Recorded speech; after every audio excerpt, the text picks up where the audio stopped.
Ես ուզում եմ բարեկամներ մի շատ կարևոր բան ասեմ, որը ինձ հուշել է ընկերներիցս մեկը։ Հայաստանում կա 1000,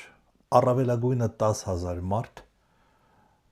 որոնք հասկանում են, թե ինչ է կատարվում մեր շուրջը, թե ինչ տերոր է սկսվել, թե ինչ ռեպրեսիաներ են սկսվել եւ ինչպես ենք մենք գլորվում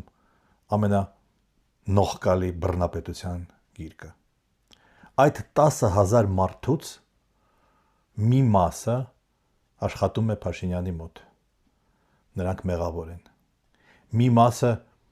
աշխատում է կամ չի աշխատում Փաշինյանի մոտ եւ հարձակվում է տերորի զոհերի վրա, արդարացնում է ռեպրեսիաները։ Նրանք նույնպես մեղավոր են։ Բայց մի մասը այդ 10,000-ից, հասկացող 10,000-ից պարզապես լռում է եւ նրանք նույնքան մեղավոր են։ Լռել նշանակում է վիրավորել մեր երեխաներին, մեր թոռներին, ամոթ է կորցնել, դա է նշանակում։ Եվ ես պարզապես վերջում уզում եմ կարդամ մի 4 տող Ալեքսանդր Գալիչի բանաստեղծությունից. Вот так просто попасть богачи, вот так просто попасть первачи, вот так просто попасть палачи. Промолчи, промолчи, промолчи.